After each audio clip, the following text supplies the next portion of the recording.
सच्चिदानन्दरूपाय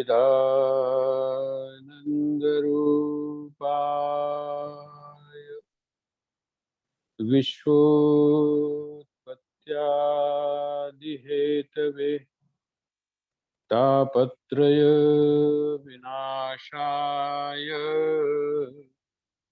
श्रीकृष्णाय वयं नमः।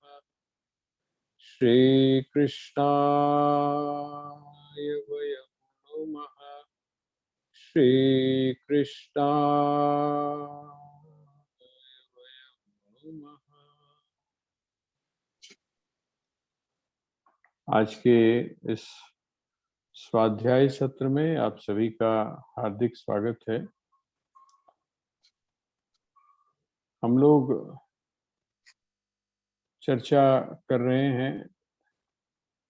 आज 7वें अध्याय का स्पर्श करते हुए हम लोग 8वें अध्याय में प्रवेश करेंगे।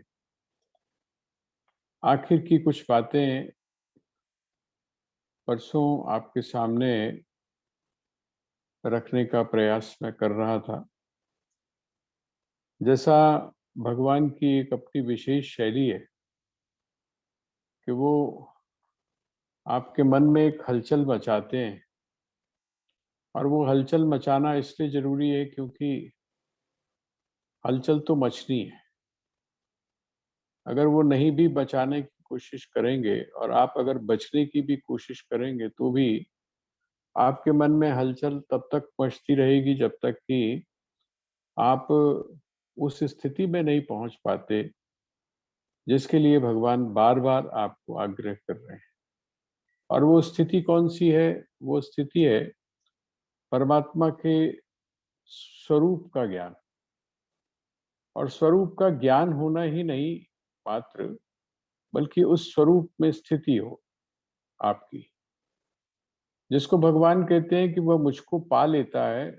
वो मुझको पाने का मतलब ये नहीं है कि वो कोई आकार है उसके वो दर्शन कर लेता है, वो कोई नाम है या रूप है जिसके साथ उसका संयोग हो जाता है, वह कोई अन्य है जिसके साथ वह जुड़ता है, वो कोई ऐसा है जो आपसे बहुत दूर है और प्रयास करके या साधना करके आप जिसको पा लेते हैं। ऐसा नहीं है वो।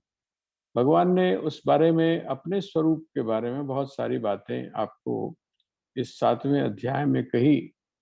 उन्होंने प्रकृति के बारे में आपको बताया, उन्होंने अपने बारे में बताया, उन्होंने उस माया के बारे में बताया जिस माया को लेकर वो इस समस्त जगत का निर्माण करते हैं। उन्होंने जीव के बारे में बताया जो हम और आप हैं। और उसके बीच का एक जो लिंक है, सबसे महत्वपूर्ण जो चीज है समझने की, वो क्या है कि ये सब अलग अलग अलग अलग होने के बावजूद भी उसके बीच में एक ऐसा लिंक है जो लिंक सबको आपस में जोड़ देता है। इसका अर्थ क्या हुआ? ये आधार है। रिपीट हो रहा है, बाउंस बाउंस कर रही है आवाज। ये जो आपको ध्यान होगा, जिस समय आपको डायग्राम बताया गया था तो उसमें यही बात बताई थी कि एक तो वह है जिसको आप किसी भी सीमा में बांध नहीं सकते, अनंत है। वह अनंत कौन है? तो कहते हैं वह अनंत है ब्रह्म। और उस अनंत में से फिर माया विशिष्ट जो चैतन्य है वो क्या होता है? शांत, अर्थात अपने आप को ही शांत करता है, कोई दूसरा उसको शांत नहीं करता। शांत और शांत में थोड़ा सा अंतर भी आप समझ लीजिएगा। शांत का मतलब कुछ और होता है और शांत का मतलब कुछ और होता है। शांत का मतलब होता है अंत सहित। अंत सहित एक ऐसी चीज है जो बहुत किसी सीमा में बांधी नहीं जा सकती, लेकिन जब आप उसको समझने के लिए, जब आप उसको जानने के लिए प्रयास करते हैं तो आप उसको एक सीमा में बांध लेते हैं, आप उसको एक आकार में बांधने की कोशिश करते हैं। वो आकार पहला आकार होता है। असीम जो है, जो बिल्कुल जिसकी कोई सीमा नहीं है, उसका जो पहला आकार होता है वह आकार ब्रह्म का जो पहला आकार है वो कौन सा है? तो वो है ईश्वर। ईश्वर जो है वो ब्रह्म का पहला आकार है, और वह जो आकार है उस आकार के भीतर बहुत सारे फिर आकार बनते हैं। आपको आपने अगर वो पुराने जो पेजेस हैं जब आप देखेंगे उसको, तो उसमें ये चीज बड़ी स्पष्ट है कि एक अनंत है, अर्थात आप पूरा पेज ले लीजिए और उस पेज के ऊपर आपने एक सर्कल जब बनाया, तो जब बड़ा सर्कल आपने बनाया तो वो ईश्वर हो गया है ये। और उसके बीच में जब आपने दूसरा सर्कल बनाया तो वो सृष्टि अर्थात प्रगति, जिसको आप प्रकृति बोलते हैं। 8 प्रकार की प्रकृति का वर्णन भगवान ने किया। भौतिक जो जानकारी है, किस प्रकार से वह जो आध्यात्मिक तत्व है वो भौतिकता में आता है, अर्थात वह जो सूक्ष्म तत्व है वो धीरे धीरे करके स्थूल बनता है। ये प्रक्रिया भगवान ने हमको बताने का प्रयास किया। और उस प्रक्रिया को जब हम समझ जाते हैं तो वो जो सूक्ष्म से जो स्थूल होने की प्रक्रिया है, जीव तक पहुंचने की प्रक्रिया है, उसका जो बेस है, उसका जो आधार है, वो आधार कौन है? तो वो पेपर है। वो जो पेपर है, पेपर का मतलब जिस पेपर के ऊपर आपने बड़े चक्र को बनाया, फिर जिसके अंदर आपने फिर छोटे को बनाया, फिर उससे छोटे को बनाया, ये जितने भी आपने सर्कल बनाए हैं, बड़ा सर्कल है, छोटा सर्कल है, उससे छोटा सर्कल ये आपने किस पर बनाया? तो कहते हैं ये वह जो शीट है ना? वो शीट कौन सी? वो शीट सिंबलाइज करती है वो अनंत का, जिसको आप ब्रह्म बोलते हैं। ये सारी बातें भगवान ने क्यों बताई? कि अगर तू मेरे साथ जुड़ जाता है, अगर तू मेरे साथ जुड़ जाता है, दो तरीके भगवान ने यहाँ पर आपको बताए। एक तो ये है कि आप साधना के द्वारा, आप विचारों के द्वारा, आप मनन के द्वारा, आप चिंतन के द्वारा वह जो परिधि है, अर्थात वो जो आपने लाइन खींची हुई है, उस लाइन को आप क्रॉस करें। उसमें थोड़ा सा आपको संघर्ष करना पड़ेगा, लेकिन जब आप उस लाइन को क्रॉस करना चाहते हैं, एक तरीका ये है, और दूसरा तरीका ये है कि आप उसका जो आधार है, सभी का जो आधार, इस जगत का जो आधार है, माया का जो आधार है, जीव का जो आधार है, जिसके बिना ये सारा अस्तित्व नहीं है, उस आधार से जब सीधा सीधा आप अपने आप को जोड़ लेते हैं, अर्थात जिसको हमने वहां पर कहा था बैकग्राउंड, तो वो जो बैकग्राउंड है, जिस बैकग्राउंड के ऊपर ये सारा फिगर बन रहा है, आकार बन रहा है, वो जो निराकार है, उस निराकार के ऊपर ये जो सारा आकार बन रहा है, जब आप उस आकार में छुपे हुए निराकार के साथ अपने आप को जोड़ लेते हैं, तो वह भी एक तरीका है। भगवान कहते हैं वो सरल है, उसमें आपको संघर्ष नहीं करना है। तो तू क्या कर, इस जगत के अस्तित्व को से अलग हटकर कुछ विचार करने की कोशिश मत कर, बल्कि क्या कर, इसका लय मत कर, कुछ मत कर। तू सिर्फ इतना समझ ले कि ये जो पूरा जगत है, पूरी जो सृष्टि है, उस सृष्टि में मैं ही समाया हुआ हूं। तो तू किसको देखने की प्रयास कर? ये जो नाम रूपात्मक जो जगत है या जो प्रपंच है, उसके पीछे जो छुपा हुआ अनाम और अरूप जो है, उस अव्यक्त तत्व को, अर्थात मुझको तू जानने की कोशिश कर। अब मैं धीरे धीरे आपको जो टेक्निकल टर्म्स हैं उनके अंदर बोलना इसलिए शुरू कर रहा हूं ताकि वो चीजें आपको पक्की हो जाए। अगर नहीं समझ में आती हैं तो आपके पास नोट होगी, आप उसको देखने की, समझने की आप कोशिश करेंगे। और जैसा आप सभी जानते हैं कि इसको अब यूट्यूब में भी डाला जा रहा है। बार बार आग्रह यही होता है कि आप अपने जो फ्रेंड सर्कल है या अपने जो लोग हैं उन तक इसको भेजे भी, और साथ में ही वो एक दो टोटके इसके कुछ होते हैं। एक तो लाइक होता है, और एक आपने इसका क्या करना होता है, आप इसका सब्सक्रिप्शन लेते हैं, तो वो उसके लिए भी आप लोगों को करिए, ताकि ज्यादा से ज्यादा लोगों को, हमारा मकसद कुछ वैसा नहीं है, मतलब उस तरह का प्रचार नहीं है जिस तरह से प्रचार किया जाता। हमारा मकसद ये है कि जो जिज्ञासु हैं, जो सच में जानना चाहते हैं, उन तक ये बात पहुंचे। और हम लोगों को एक एक और आवश्यकता होती है, प्रत्येक व्यक्ति के मन में ये है कि इसकी प्रामाणिकता कितनी है। जैसे आप जब कोई भी चीज सामान खरीदते हैं तो आप उसमें देखते हैं कि उसको कितने स्टार्स दिए, कितने स्टार्स दिए। और जब आप स्टार्स देख लेते हैं कि भाई 5 स्टार्स मिले हैं या 4.5 स्टार मिले हैं, तो आपको लगता है कि रिलायबल है ना, रिलायबिलिटी, इसको खरीदने में कोई दिक्कत नहीं है।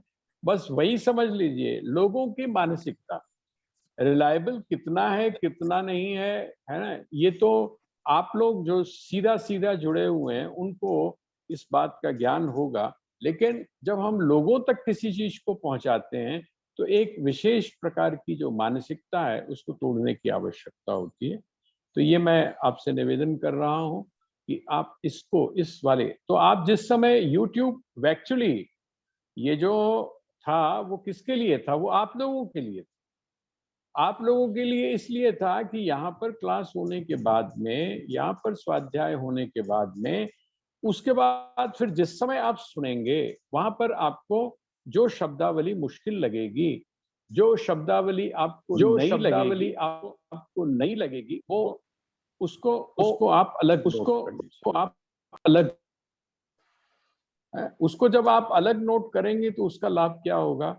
उसका लाभ ये होगा क्योंकि बार बार रिपीट होना है। ये जो शब्दावली है जिसको हम टेक्निकल टर्मिनोलॉजी बोलते हैं, ये भगवान कृष्ण की अपनी है, श्रीमद् भगवत गीता की अपनी है। अगर आप ये स्पष्ट नहीं होगी तो आप दूसरा जहां से भी आपने सुना हुआ है उस सुने हुए के हिसाब से आप जब अर्थ लगाने की कोशिश करेंगे तो भटकने की या चूक होने की संभावना है। खास करके अब देखिए, ये जो अब आगे हम 7वें अध्याय का जो सूत्र है वो भगवान ने दिया। भगवान ने सूत्र क्या दिया आपने देखा होगा। मैंने आपसे कल निवेदन भी किया था कि श्लोक नंबर 29 और 30 में भगवान कुछ नए शब्दों का प्रयोग कर रहे हैं। कौन कौन से? तो उन्होंने कहा ब्रह्म, एक तो ब्रह्म शब्द है, मैंने आपसे अंडरलाइन करवाया था अगर आपने अंडरलाइन किया होगा। और उसके बाद में अध्यात्म शब्द का प्रयोग किया था, अध्यात्म को मैंने अंडरलाइन करवाया था। फिर कर्म शब्द जो है इसको मैंने आपको अंडरलाइन करवाया था। 3 ये हो गए। साधि, अधिभूत, अधिभूत और अधिदैव, 2 शब्द ये थे। और अधियज्ञ, इस प्रकार से ये 6 जो शब्द थे, है ना, ये शब्द आपको लिखवाए थे। ये शब्द क्यों लिखवाए थे? क्योंकि ये शब्द भगवान ने बोलकर, ये जो शब्दावली है इसका प्रयोग करके भगवान ने एक बार फिर अर्जुन के मन में एक हलचल पैदा कर। आज चुप करके बैठा हुआ है, इतने इतनी देर से मैं बोलता जा रहा हूँ, तो कोई सवाल, जिसको बोलते हैं ना, जैसे आप जब स्टोरीज अपने बच्चों को जब आप सुनाते हैं तो क्या होता है, जब आप उनको बच्चों को स्टोरी, तो आप चाहते हैं कि आगे से हूं की आवाज तो कब से आए, भाई हुंकारा तो भर ले, पता नहीं सोया है कि जागा है। तो ये भगवान जो है ये हुंकारा भरवा रहे हैं कि तू जागा हुआ है, मतलब जो मैं बोल रहा हूँ उसको सही प्रकार से सुन रहा है या नहीं सुन रहा है। अगर तू सुन रहा है तो तेरे मन में प्रश्न पैदा होना बहुत जरूरी है, और अगर तू नहीं सुन रहा है तो मैं चुप हो जाऊं, जब तू सुनना ही नहीं हैगा तो फिर मैं बोल के की करना है ना।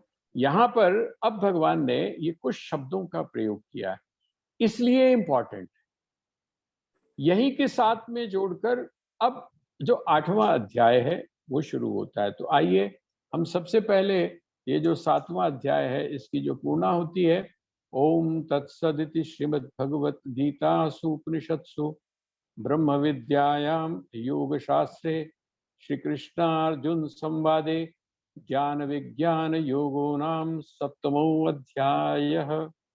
ये इस अध्याय का नाम क्या था? इस अध्याय का नाम था ज्ञान विज्ञान योग। ज्ञान का अर्थ मैंने आपको बताया था, विज्ञान का अर्थ मैंने आपको बताया था, और एक आदिशंकर ने जो विज्ञान शब्द का प्रयोग किया है वो प्रयोग किया है अनुभूति परक। मतलब ये जो बात मैं तुमको कह रहा हूँ है, जैसे आप जब बच्चों को समझाते हैं ना, तेनू हाली समझ नहीं आएगा, मैं ते भोगी हुई है इस वास्ते मैं तेन समझा रहा वहां कि ये गलती मत करना। ये जो हम अपना भोगा हुआ ये जो शब्द हम प्रयोग करते हैं, मैंने जी कर देखा है, अभी तो तुम लोगों को अनुभव नहीं है। अर्थात जो अनुभव सिद्ध है, अनुभव सिद्ध है, जिसको मैं अपनी खुली आंखों से देख रहा हूं, और वो कौन कह रहा है? वो कौन कह रहा है? वो ऐसा गुरु कह रहा है जो गुरु जिसको कहते हैं कि वो सबका गुरु। कृष्णस्तु, कृष्ण भगवान भी है और जगत गुरुम भी है। कृष्णम वंदे जगत गुरुम। कृष्ण को हम किस रूप में लेते हैं? कहते हैं जगत गुरु है, समस्त संसार को के गुरु हैं। तो कहते हैं गुरु बोलता है अपने शिष्य को कि मैं जो कुछ तेरे को कह रहा हूं वो अपने अनुभव के साथ में कह रहा हूं। मैं सिर्फ शास्त्र की पढ़ी हुई बात नहीं बोल रहा हूं, मैं सुनी सुनाई बात नहीं बोल रहा हूं, जो मेरे अनुभव का है। और वो गुरु कैसा है? गुरु ने अपना स्वरूप बताया कि गुरु जो है उसको तू शरीर मत समझना। कृष्ण बार बार जिस समय मैं शब्द का प्रयोग कर रहे हैं तो वो यही संकेत करना चाह रहे हैं कि गुरु को मात्र शरीर मत समझना। शरीर है, शरीर है, शरीर का अपना एक इंपॉर्टेंस, शरीर का अपना एक महत्व है। जैसे बल्ब का एक अपना महत्व है, इसी तरह से शरीर का भी अपना महत्व है। वो जो ऊर्जा है, वो जो इलेक्ट्रिसिटी है, वो किसके माध्यम से आती है? इस वायर में आ रही है या नहीं आ रही है, आपको कैसे पता चलता है? जब आप बल्ब जलाते हैं। आपने देखा होगा जब वो टेस्टिंग करते हैं तो उनके पास एक बल्ब होता है, बल्ब जला कर देखते हैं कि यहाँ तक लाइट आ भी रही है या नहीं आ रही। वो जो बल्ब है वो ये बताता है। कहते हैं इसी तरीके से ये जो शरीर है, ये शरीर का भी अपना इंपॉर्टेंस है, गुरु के शरीर का भी अपना इंपॉर्टेंस है। लेकिन आप ऐसा मत समझना कि बस वहीं तक सीमित हो, वहीं तक सीमित नहीं, उससे आगे भी है। और वो जो उससे आगे है, भगवान कृष्ण उसी की तरफ बार बार संकेत कर रहे हैं कि अर्जुन तूने मुझको गुरु माना तो है, लेकिन तूने किसको गुरु माना है? तूने किसको गुरु माना है? तू मेरी किसका है? बुआ का बेटा है। तो जब तू मेरी बुआ का बेटा है तो मैं किसका बेटा लगा? भाई रिश्तेदारी तो आप लोग बड़ा अच्छा तरह समझते हैं ना, है मातुल अर्थात मामा का लगा। तो मैं तेरा क्या हूं? ममेरा भाई हूं। तो मैं जब तेरा ममेरा भाई हूं तो तू मुझको सिर्फ ममेरा भाई मत समझना, मैं उससे आगे भी कुछ हूं। और मैं जो उससे आगे हूं उसी के आधार पर वो जो ज्ञान है, वो जो जानकारी है, ठीक है, वो जो सिद्धांत है, उस सिद्धांत को मैं व्यवहार के अंदर भोग कर अपने अनुभव के आधार पर मैं उसको कह रहा हूं। ये आदिशंकर ने इसकी इस तरह से परिभाषा की है। इसका मतलब वो जो गुरु में एक जो गुण होना चाहिए, कौन सा? श्रोत्रिय हो और ब्रह्मनिष्ठ हो। श्रुति अर्थात वेद आदि को बड़ी भली प्रकार से जिसने अपने सदगुरु के पास में बैठकर परंपरा से प्राप्त किया, ऐसे चलते फिरते नहीं। जो गुरु के पास में बैठकर जिसने परंपरा से प्राप्त किया हो, ऐसा गुरु शास्त्र को भी जानता हो और उसके बाद में व्यक्तिगत साधना करके, स्वयं साधना करके जिसने उसका अनुभव भी किया है, जिसकी उसमें निष्ठा भी है, जिसके अंदर किसी भी प्रकार का उसको बताते समय संशय या किसी भी प्रकार का शक नहीं। आप अपने किचन में कुछ सीखते हैं अपने माताजी से, अपनी दादी से, अपनी सहेलियों से, और सीखने के बाद में जब आप सीख रहे होते हैं तब आप में कहीं ना कहीं एक आत्मविश्वास का अभाव होता है। आपको लगता है पता नहीं वो चीज बनेगी कि नहीं बनेगी। लेकिन जब आप उसको कई बार बना लेते हैं और सेम बना लेते हैं, उसी तरह का बना लेते हैं, तब आपका, आप क्या कहते हैं, बड़े कॉन्फिडेंस से कहते हैं नहीं मैं बोल रही हूं ना, इतना नमक डाल, मैं बोल रही हूँ इतना नमक डाल, या मैं बोल रही हूँ इसको इस तरह से बनाना है, तब इसका वो, ये जो बोलना है आपका कि मैं बोल रही हूँ, ये कौन सी चीज है? ये आपका अनुभव है। कहते हैं भगवान यहाँ पर इसी बात को कह रहे हैं। तो ये जो ज्ञान और विज्ञान है, इस ज्ञान और विज्ञान को, प्रकृति को, जैसा अब उसके लिए मैंने आपको संकेत दिया था कि 7वें अध्याय का जो आपने याद अगर रखना है, कंक्लूड करके अपने दिमाग में रखना है, तो आप इतना ही याद कर लीजिए कि 7वें अध्याय का मतलब यह है 108 का एक्सप्लेनेशन, है ना। आपको ध्यान होगा 108 का एक मतलब ईश्वर, 0 का मतलब ब्रह्म और 8 का मतलब प्रकृति। ठीक है, ये इसका एक्सप्लेनेशन सारा का सारा इसमें दिया हुआ है। जो व्यक्ति इसको जानता है, जो व्यक्ति इसको जानता है, वही उस कैटेगरी में आता है जिसको हम लोग संत बोलते हैं, जिसको हम सन्यासी बोलते हैं। तो ये जो 7वां अध्याय है इसी के साथ में समाप्त होता है। अब आइए हम शुरू करते हैं 8वें अध्याय की। और इस 8वें अध्याय में जो दोनों प्रश्न है, आपने वो जो अंडरलाइन आपने किए थे ना, उसको आप क्या करिएगा, उसको आप अलग नोट कर लीजिए पॉइंट वाइज। जैसे ब्रह्म 1 नंबर, 2 नंबर ये, 3 नंबर ये, ऐसे करके आप नोट कर लेंगे तो बहुत ज्यादा क्लियर हो जाएगा। और वो जो क्लियरिटी है वो आपको इस प्रश्न के अंदर बड़ी क्लियर दिखाई देगी। ये जो अर्जुन ने यहाँ पर जो प्रश्न पूछे हैं, वो बिल्कुल आपको ऐसा लगेगा कि अर्जुन ने सूत्र पकड़ लिया। अर्जुन ने क्या किया, भगवान ने जो सूत्र दिया था उस सूत्र को पकड़ लिया। उसको समझ में नहीं आ रहा कि ये जिन शब्दों का प्रयोग भगवान कर रहे हैं, इन शब्दों का अर्थ क्या हो। इन शब्दों का, ठीक है, और अर्थ होता होगा, वो बात अलग है। ठीक है, व्याकरण की दृष्टि से आप उसका अर्थ लगाएं, अलग है। साहित्य की दृष्टि से आप उसका अर्थ लगाएं, वो अलग है। आप डिक्शनरी में जाकर उसका अर्थ देखें, वो कुछ अलग है। लेकिन भगवान इन शब्दों के द्वारा या इन शब्दावली के द्वारा क्या चीज कहना चाहते हैं, तो हम क्यों ना पूछें। आप भी क्या करते हो, अच्छा ये जो तुमने बात कही है इसका मतलब क्या है। आप जब किसी के साथ बात करते हो, खास करके जब आप किसी के साथ तू मैं हो रही होती है, तो आप क्यों, तेरा मतलब किएगा है, क्या मतलब है तेरा, ये जो शब्द तूने मुझे प्रयोग किया इसमें तेरा मतलब क्या है। क्यों, मतलब तो बहुत सारे निकल सकते हैं, लेकिन जो व्यक्ति उस शब्द का प्रयोग कर रहा है उसका आशय क्या है, उसका मतलब क्या है, ये आप किससे पूछेंगे। ये आप अपने आप नहीं लगाएंगे। इसके लिए आप कोई डिक्शनरी से बात नहीं बनेगी, बल्कि इसके लिए सीधा सीधा अगर उसी से पूछ लिया जाए जिसने उस शब्द का प्रयोग किया है, तो बात जो है वो ज्यादा सही बन जाती है। अर्जुन ने बिल्कुल उसी टेक्निक को अपनाया है। आइए हम ये जो 2 श्लोक हैं इनका हम शुद्ध उच्चारण करते हैं। अथ अष्टमो अध्यायः।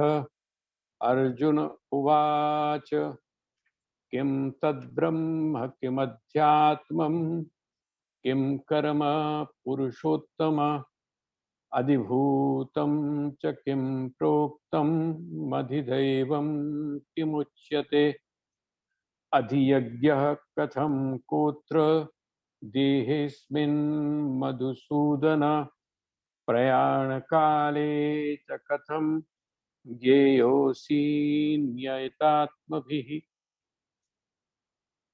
इसमें आप क्या करिए, दूसरा जो श्लोक है ना, श्लोक नंबर 2 जो 2 है ना, वो उसको आप आखिर में, आखिर आखिर की जो लाइन है ना दूसरे श्लोक की आखिरी, प्रयाण काले च कथम ज्ञेयोसी नियतात्म भी, है ना।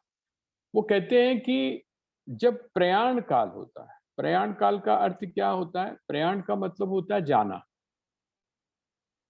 प्रयाण का मतलब होता है जाना। जैसे जब कोई संत जाता है तो हम उसके लिए ब्रह्मलीन शब्द का भी प्रयोग कर देते हैं, और उसके लिए एक हम और शब्द प्रयोग करते हैं, हम कहते हैं महाप्रयाण।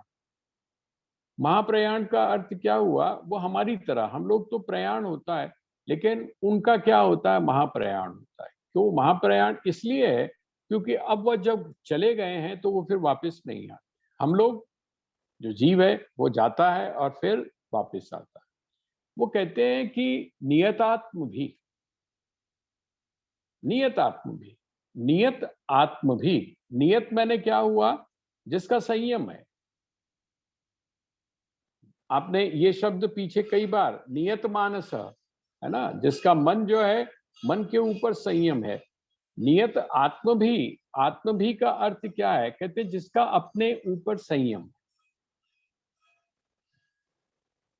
हम लोग क्या सोचते हैं, अरे जब आखिर में भगवान का नाम लेके सारा काम हो ही जाना है ना? भाई हमने सुन लिया कि अंत मति सो गति, तो फिर बेकार ये रिहर्सल करने की क्या जरूरत है? पूजा करो, पाठ करो, ये करो, वो करो। जिस समय मरेंगे उस समय परमात्मा का नाम ले लेंगे, भगवान का नाम ले लेंगे, बात हो गई। हमको और भी दृष्टांत मिल गए। अजामिल जो था, वो क्या हुआ, अपने बेटे का उसने नाम